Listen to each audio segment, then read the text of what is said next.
saya ingin seluruh rakyat Indonesia memilih pemimpin, memilih presiden dan wakil presiden yang memiliki iman yang tinggi, yang memiliki ketakwaan yang tinggi, yang memiliki kecerdasan yang tinggi. Itu pesan saya kepada seluruh rakyat Indonesia. Baik. Luar biasa, kita kenal namanya Dr. Tifa. Siapa yang tidak kenal dengan Dr. Tifa ya?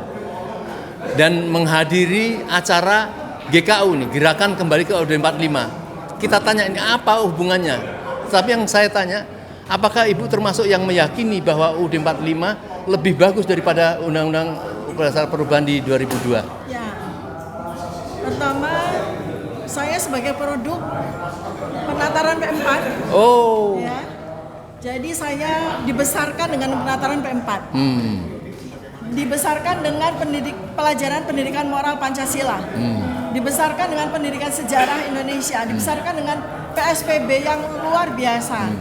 Terpatri di dalam sanubari saya. Undang-Undang Dasar 45 pembukaannya terutama harus kita hafal. Pancasila harus kita hafal dan bukan sekedar itu.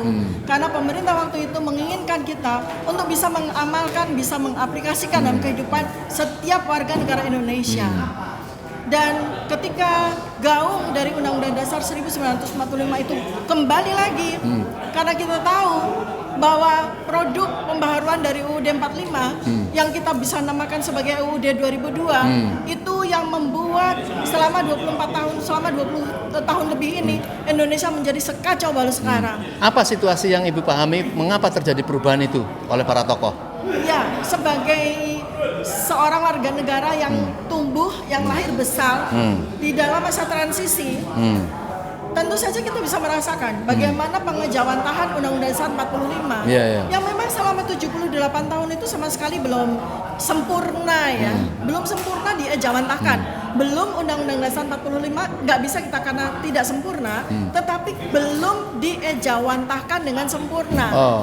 Negara ini belum memiliki kesempatan untuk mengejawantahkan UUD 1945 dengan sebenar-benarnya. Di mana founding fathers kita sudah merancang Undang-Undang Dasar 45 sedemikian bagusnya. Tinggal kita sebagai rakyat yang mendapatkan wasiat, yang mendapatkan amanah, seharusnya kita memiliki kesempatan untuk menjalankan UUD 45 sebagus-bagusnya. Jadi kira-kira itu ada yang berniatan jahat terhadap 2002 itu atau memang ingin melihat sikon perlu ada yang diperbaikin? Ya, sebetulnya kan gini ya. Jadi pada masa transisi di mana kemudian kita ada tipping point di tahun 98 dan seterusnya itu kan masa di mana dunia juga mengalami konstruk, terutama dari sisi ekonomi, ya kan. Kemudian disitulah ada kesempatan para kapitalis untuk menyuntikkan, untuk menginfiltrasikan pemahaman tentang kapitalisme sampai 20 tahun kemudian menjadi turbo kapitalisme seperti sekarang ini, di mana kekuasaan atas uang itu hanya dipegang oleh segelintir orang saja. Tidak cuma itu terjadi di Indonesia, tapi juga terjadi di dunia. Dan itulah yang membuat Undang-Undang Dasar 1945 kemudian diganti dengan sekian banyak luar biasa Bu Tifa. Di tahun 2002. Sekarang ada nggak poin yang bisa Ibu sampaikan? Contoh keburukan di Undang-Undang 2002 itu? Yang jelas ini ya, jadi di beberapa pasal amandemen yang kita lihat sebetulnya seperti yang tadi Bu Kusuma Maria sampaikan, cita-cita pada reformasi itu menambahkan amandemen Undang-Undang 45 yang memang belum ada pasal yang menyatakan bahwa jabatan presiden itu kita batasi 2 tahun, dibatasi 2 tahun, dan itulah yang ada di tahun 2002. Tapi ada pasal-pasal tambahan yang mana kemudian akumulasinya dari pasal-pasal itu adalah muaranya adalah kapitalisme. Dan kemudian ketika kemudian dijalankan terus-menerus sampai terakhir di 9 tahun ini, 9 tahun setengah ini, Indonesia itu ekonominya itu benar-benar mengikuti turbo kapitalisme, di mana kekuasaan atas ekonomi, kekuasaan atas uang, kekuasaan atas sumber daya alam di negara ini hanya dikuasai oleh segelintir orang saja. Sementara itu sama sekali menyalahi, mengkhianati dari Undang-Undang 45. Karena Undang-Undang Dasar 45 mengamanahkan bahwa bumi dan segenap isinya di tanah air Indonesia itu adalah milik dari rakyat Indonesia yang dikelola oleh pemerintah. Ibu sebagai dokter aktivis gitu ya, melihat Undang-Undang Omnibus Law ini termasuk rampokan di 2002 itu. Termasuk itu, jadi kan rentetannya seperti itu untuk sampai akhirnya melahirkan yang apa yang disebut sekarang ini sebagai turbo kapitalisme. yang oleh bahasa mereka yang menguasai kapitalisme dunia itu disebut sebagai talentisme. Saat ini kan disebut sebagai talentisme, padahal itu adalah nama lain dari turbokapitalisme. Bahwa hanya orang-orang yang dikatakan menguasai ilmu dan teknologi, dikatakan menguasai sumber daya uang, itulah yang menguasai dunia, itulah yang menguasai negara. Dan ini digenapi dengan Undang-Undang Dasar 2002 itu.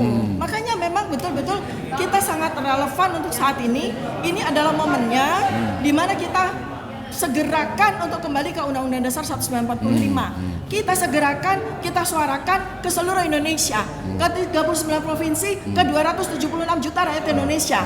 Mereka kita cerdaskan, mereka kita sadarkan, kita berikan ilmu pengetahuan bahwa kita harus demi kebaikan kita bersama, demi kelestarian bangsa Indonesia, sampai selama-lamanya kita perlu untuk kembali ke Undang-Undang Dasar 1945 dengan amandemen. Jadi apa yang berbahaya misalnya pada Undang-Undang Omnibus Law Kesehatan misalnya dalam apa itu yang perubahan sekarang yang dirasa berat oleh para dokter, para rumah sakit, para suster, para luar biasa. Ya, liberalisme yang kebablasan ya. Yang disebut sebagai turbo kapitalisme itu adalah liberalisme yang kebablasan. Dan by design itu ya? Loh iya dong. Jadi kan misalnya contoh ya, dengan adanya undang-undang omnibus yang terkait dengan kesehatan, undang-undang kesehatan yang terkait dengan omnibus, undang-undang omnibus itu, maka tenaga kerja kesehatan asing, termasuk di dalamnya dokter, ada nurse, ada perawat kesehatan dan sebagainya itu bisa bebas masuk ke Indonesia.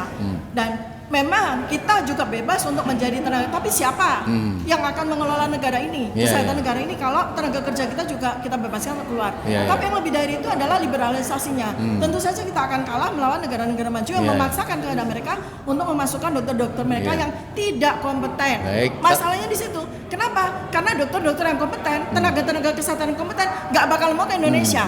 Artinya yang nanti drain, yang nanti akan masuk ke Indonesia adalah tenaga-tenaga kesehatan, dokter-dokter kesehatan kelas 3 di negaranya masing-masing. Yang masuk ke sini merampok dari kewenangan dan dari para dokter dan nakes Indonesia. Itu yang namanya turbo kapitalisme. Jadi untuk Indonesia ke depan, Ibu setuju bahwa ketiga capres ini harus menyatakan sikap siap terhadap kembali UUD 45 ini? Ya seharusnya demikian. Silakan ya. Milikilah kesadaran. Kesadaran itu didapat dengan kecerdasan. Maka capres, cawapres itu harus cerdas. Cerdas itu didapat dari mana sih? Dari iman. Dari iman. Jadi kita harus lihat capres dan cawapres mana yang imannya paling tinggi, mana yang keteguhan takwanya paling bagus. Itulah yang kita harapkan, dia yang nanti akan memampukan kita kembali kepada Undang-Undang Dasar 1945. Baik, terakhir apa closing statement Ibu untuk menghadapi perubahan-perubahan tahun politik ini, dan 2 bulan ke depan sudah ada kampanye, sedangkan ini orang-orang sedang sibuk juga untuk kembali ke UUD 45. Apa saran Ibu? Begini, yang sering kali yang terjadi pada kita ketika terjadi kontestasi pemilu begitu ya, seakan-akan hidup kita itu berhenti di tanggal 14 Februari 2024. Itu salah besar. Kehidupan kita itu akan akan ditentukan oleh 14 Februari 2024. Tapi kita akan menjalani kehidupan 5 tahun, 10 tahun ke depan dengan orang yang kita pilih itu. Makanya pesan saya sesuai juga dengan apa yang termaktub dalam Undang-Undang Dasar 1945 dan Pancasila, maka saya ingin seluruh rakyat Indonesia memilih pemimpin, memilih presiden dan wakil presiden yang memiliki iman yang tinggi, yang memiliki ketakwaan yang tinggi, yang memiliki kecerdasan yang tinggi. Itu pesan saya kepada seluruh rakyat Indonesia. Baik, terima kasih. Kita kenal Bu Tifa Edy, satu alma mater dengan Bapak Anies Rashid Baswedan, bukan saja di kuliah di UGM, tetapi sejak SMA-nya ternyata beliau menjadi teman baik. Tahu Insya Allah. persis Pak Anies Baswedan itu seperti apa. Luar biasa. Baik, terima kasih Bu. Assalamualaikum warahmatullahi wabarakatuh.